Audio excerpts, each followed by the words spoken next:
రేపు దుబాయ్ వేదికగా దాయాదుల పోరు. తొలి మ్యాచ్ లో ఓటమి భారంతో ఆతిథ్య షాక్. బంగ్లాపై మొదటి మ్యాచ్ లోని గెలుపుతో ఊపు మీద ఉన్నటువంటి భారత్, పాక్ జట్టులో చాలా సమస్యలున్నాయన్న ఇర్ఫాన్ పఠాన్.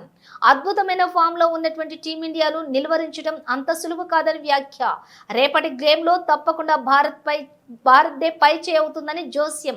క్రికెట్ అభిమానులంతా కూడా ఎప్పుడెప్పుడా అని ఎదురు చూస్తున్నటువంటి దాయాదుల పోరుకు సమయం ఆసన్నమైంది. రేపు దుబాయ్ వేదికగా భారత్, పాక్ తలపడనున్నాయి.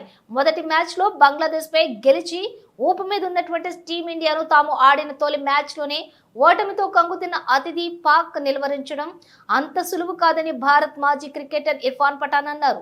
భారత్ అన్ని విభాగాలు స్ట్రాంగ్ గా ఉందని, పాక్ జట్టులో చాలా సమస్యలు ఉన్నాయని ఆయన చెప్పుకొచ్చారు.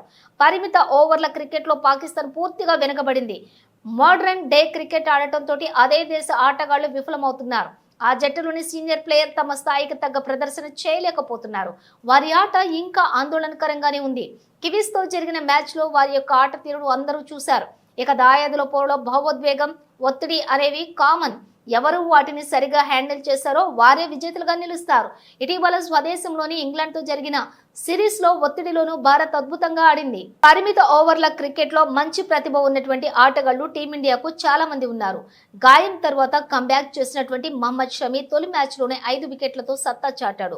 పేసర్లు గాయం నుంచి కోలుకుని కంబ్యాక్ చేసి రాణించడం అంత సులువు కాదు. కానీ షమి అద్భుతమే చేశాడు. అతనికి ఐసీసీ ఈవెంట్లు అంటే చాలు, ఓ రేంజ్ లో రెచ్చిపోతాడు. ప్రస్తుతం టీమిండియా నాణ్యమైన ఆల్రౌండర్లు ఉన్నారు. అక్షర్ పటేల్ బాల్ తో పాటుగా బ్యాట్ తోనూ రాణిస్తున్నాడు. జడేజా, హార్దిక్ ఎప్పుడూ నిరాశపరచరు. వారి యొక్క స్థాయికి తగ్గ ఆటల్లోనే ఆకట్టుకోవడంతో ఎప్పుడు కూడా ముందుంటారు. ఓపెనర్ శుభ్మన్ గిల్ భీకరమైన ఫామ్ లో ఉన్నాడు. అటు కెప్టెన్ రోహిత్ శర్మ తిరిగి ఫామ్ అందుకోవడం జట్టుకు ప్రయోజనం చేకూరుస్తుంది.